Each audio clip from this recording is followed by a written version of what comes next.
Hello friends, I am making this video for cutoff analysis and हम ये भी analysis करेंगे कि पेपर टफ था कि इजी तो बिल्कुल भी नहीं था, टफ ही था। ज़्यादातर क्वेश्चन टफ थे, कोई स्टैंडर्ड सोर्स नहीं था एंड हर क्वेश्चन में ट्रिक थी। जो क्वेश्चन एनसीईआरटी से भी थे वो भी इजी नहीं थे, हर क्वेश्चन में दिमाग लगाना पड़ रहा था, हर क्वेश्चन में एक ट्रिक थी। आप क्वेश्चन करते जा रहे थे पर आप श्योर नहीं थे कि क्वेश्चन मेरा सही है गलत है, और जब भी ऐसा होता है तो अनसर्टेनिटी बढ़ती है और वो पेपर को टफ बनाता है। और कई बार जब आप लाइन से डिफ़िकल्ट क्वेश्चन करके आते हो तो आपसे इजी क्वेश्चन भी गलत हो जाते हैं। जैसे मेरे से ये चार्टर एक्ट वाला क्वेश्चन गलत हो गया। अब चार्टर एक्ट वाला क्वेश्चन गलत होना नहीं चाहिए पर हो गया, क्या कर सकते हैं हम, हो गया तो हो गया। बाकी पूरा पेपर यार टफ था, कहीं से भी ये पेपर ईजी नहीं था। मैंने 2024 का भी पेपर दिया था, मेरा 2 मार्क्स से फाइनल कट ऑफ में नाम नहीं आया था, वो अलग बात है। बट ये वाला पेपर भी बिल्कुल भी टफ था, बिल्कुल भी टफ था। इसको मैं कहीं से भी मीडियम या इजी या मीडियम और डिफ़िकल्ट के बीच का ये सब कुछ नहीं भाई, सिंपल सी बात है, पेपर टफ था। और कई कोचिंग वाले कह रहे हैं कि मैंने जो पढ़ाया था उसमें से आया, ये आया वो आया। मैंने पहले ही बोला था, अरे भाई शांति से चुपचाप बैठो, बच्चों को लूटना बंद करो। बच्चों को लूट लूट के तुम अपना घर चला रहे हो और कह रहे हो कि पेपर इजी था, मीडियम था, ये हमने बोला था, ये हमने पढ़ाया था। अरे पढ़ाया तो सबने था, कौन सा तुमने ऐसा पढ़ा दिया? मैं इतनी किताबें पढ़ चुका हूँ, कौन सी क्वेश्चन मेरे को वहाँ श्योरिटी के साथ आते थे? कुछ नहीं आता था, हर क्वेश्चन में एक चांस ले रहा था। ठीक, ऑल्दो ये मेरा पेपर आई गेस निकल जाना चाहिए, आई एम ठीक ठाक 100 ±2 मेरे नंबर आते हैं, तो मेरा पेपर ऑल्दो अगर उतनी कट ऑफ नहीं गई तो निकल जाएगा। बट क्या ये पेपर ईजी था? बिल्कुल भी ईजी नहीं था, बिल्कुल भी ईजी नहीं था। कोई किसी की बात में मत आना, अपने आप को डाउट मत करना कि ये पेपर ईजी था और मेरे नंबर नहीं आए। जो भी ये वो बोल रहा है वो उसे कुछ नहीं पता। और अभी प्लीज़ किसी का कोर्स मत खरीदना, ये सब कोर्स बेच रहे हैं, कोई कोर्स काम का नहीं है। मैं मार्केट के सारे कोर्स देख रहा हूँ, कोई भी कोर्स मत खरीदो, कुछ भी मत खरीदो। मैं सिंपल स्ट्रैटेजी बता रहा हूँ।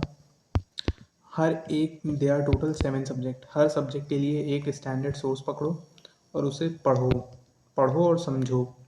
इस पेपर में तुम कोई कोचिंग कर लो, कुछ भी कर लो, कुछ काम नहीं आने वाला तुम्हारे। सिंपल मैं बात बोल रहा हूँ, take it with a pinch of salt. मैंने CDS के एक GS में 63 मार्क्स लाए हैं और मैंने कहा आज तक कोई कोचिंग नहीं की। तो अगर मेरे 63 मार्क्स CDS के GS में आ रहे हैं, वो भी लास्ट ईयर 2024 वाले में, तो यू कैन अंडरस्टैंड कि मेरी GS कितनी अच्छी होगी, बिना कोचिंग किए, बिना कुछ भी किए। दूसरी चीज़ पे आते हैं, इस पेपर की कट ऑफ एनालिसिस। देखो यार, मेरे अकॉर्डिंग जनरल की कट ऑफ 98 ±3 जानी चाहिए। 101 जाए उसकी प्रोबेबिलिटी बहुत कम है, बहुत कम है। बट कुछ लोग कह रहे हैं कि जा सकती है, तो यार चलो उनको भी हम क्रेडिट देते हैं कि भाई क्या कह रहे हैं, तो हो सकता हो भाई हमसे ज़्यादा एनालिसिस की हो। बट मेरे अकॉर्डिंग कट ऑफ मोर और देन लास्ट ईयर जितनी रहेगी 99 98। और ये भी मत सोचना कि फाइनल कट ऑफ कम जाएगी। Final cut off UPSC manipulate करती है, लास्ट ईयर भी उन्होंने की थी, इस साल भी वो करेंगे। वो कट ऑफ में पेपर 2 में और इंटरव्यू में नंबर ज़्यादा देंगे ताकि कट ऑफ हाई जाए। तो फाइनल कट ऑफ में प्रेडिक्ट कर रहा हूँ 318 ±3 जनरल की। इसके रेंज में ही रहेगी 318 ±3, मतलब 316 भी जा सकती है, 320 भी जा सकती है, 321 से ऊपर जाएगी इसकी प्रोबेबिलिटी बहुत कम है। और UPSC जाने भी नहीं देगी, सिंपल बात है। वो चाहते नहीं है कि इतनी हाई कट ऑफ जाए, एज सिंपल एज दैट। और अब आगे की स्ट्रैटेजी डिस्कस करते हैं कि आगे हमें क्या करना है। तो यार सबसे पहले तो मेरा टेलीग्राम चैनल फॉलो कर लो, वहाँ मैं इस साल भी मैंने पूरा रिवीजन कराया था, कई बच्चों को हेल्प हुई है। कई क्वेश्चन करंट अफेयर्स के आए हैं जो मेरे नोट्स में थे। करंट अफेयर्स के भी हर क्वेश्चन का सोर्स है। कोई अगर तुमसे सोर्स बता रहा है कि देखो ये इस किताब से क्वेश्चन आया है, अरे भाई सबको पता है किताब से ही क्वेश्चन बनते हैं। तुम हर बार ये कौन सी किताब लेके आ जाते हो कि ये इस किताब से क्वेश्चन बन रहा है, इस किताब से क्वेश्चन बन रहा है। इस तरह तो मैं भी पूरी अपनी यहाँ पे जितनी किताबें रखे हैं सब बोल दूँ कि इसी में से क्वेश्चन बन रहा है, पढ़ लो सारी। पढ़ तो तुम सब, चलो मैंने मान लिया कि तुम सब पढ़ लोगे, तुमको याद रहेगी। मैंने उपिंदर सिंह पढ़ी है क्योंकि मेरा ऑप्शनल हिस्ट्री था। और ये क्वेश्चन दिखाता हूँ, 1 मिनट, जस्ट अ सेकेंड। ये क्वेश्चन शायद उपिंदर सिंह से आया था और मेरे से गलत हुआ। ये वाला, ये उपिंदर सिंह से है, मेरा गलत हुआ, जबकि मैंने उपिंदर सिंह पढ़ी है। क्यों क्यों गलत हुआ भाई? नहीं याद होता, इतनी फैक्ट है ना उस बुक की, एक एक पेज पे। तुम पढ़ नहीं सकते उस बुक को, ऐसे सिंपल एज दैट। पढ़ भी लोगे याद नहीं होगी, याद भी हो जाएगी तो तुम रिवाइज नहीं कर पाओगे। तो अपना टाइम मत वेस्ट करो ये सब फर्जी के सोर्स पकड़ने में। एक सिंपल स्ट्रैटेजी बनाओ हर सब्जेक्ट की, ये भी पढ़ लूँगा, वो भी पढ़ लूँगा, यहाँ से क्वेश्चन आ रहे हैं, वो काम छोड़ दो, वो कोई किसी काम का नहीं है।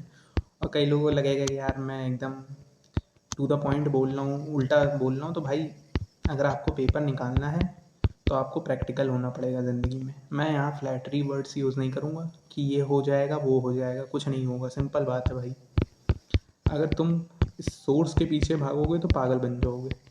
कोई सोर्स का एंड नहीं है। मैं तुमको हिस्ट्री में 15 बुक का सोर्स बता सकता हूँ जहाँ जहाँ से क्वेश्चन आए। जो क्वेश्चन अभी तक कोई नहीं बता पाया ना कि ये किस बुक से आया, मैं वो बुक का भी नाम बता दूंगा।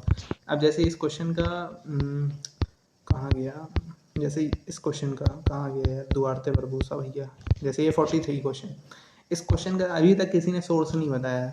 मैं इस क्वेश्चन का सोर्स भी बता सकता हूँ और तुम्हें लाइन बाय लाइन भी दिखा सकता हूँ, बट उससे क्या फ़ायदा होगा? नहीं होगा। वो सोर्स बस रखा है, पढ़ेंगे थोड़े नहीं उस बुक को। ठीक, तो इस तरह पागल मत बनो, हर क्वेश्चन बुक के पीछे मत भागो। और किसी भी कोचिंग के कोई भी जो अपने आप को PYQ के चैंपियन बोलते हैं, जो अपने आप को फाउंडेशन कोर्स बेच रहे हैं, फंडा अंडा, कोई भी कोर्स नहीं लेना है, एज सिंपल एज दैट।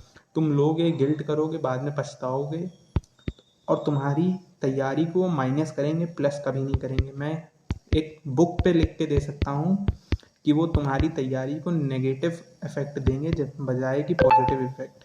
क्यों? सिंपल बात है ना, तुम उनके ऊपर डिपेंडेंट हो जाओगे और जब ऐसा टफ पेपर आएगा तुम वहाँ कुछ कर ही नहीं पाओगे। तो अपने आप को लिमिट मत करो। देखेंगे आगे की स्ट्रैटेजी में बताऊँगा। कट ऑफ के लिए मेन वीडियो बना रहा था, तो कट ऑफ बता दी मैंने कि 98 ±3 जाएगी जनरल की, और फाइनल कट ऑफ 318 ±3, इससे ऊपर भी नहीं जाएगी, इससे नीचे भी नहीं जाएगी। चलिए देखते हैं फ्रेंड्स क्या होता है। All the best. देखते हैं मेरा भी पेपर निकलता है कि नहीं। ऑल दो 100 आ रहे हैं, ±2 ±3 भी हो सकता है। एक आंसर की से 104 भी बन रहे थे, बट वो सब बात की बात है।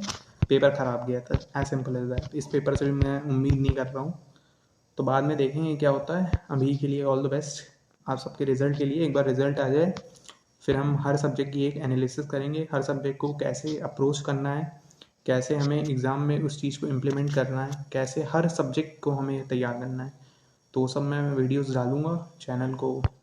चलो वो आपकी मर्ज़ी है। बाकी टेलीग्राम चैनल फॉलो कर लो, वहाँ मैं रिसोर्सेज अपने देता हूँ। Thank you so much, take care, all the best.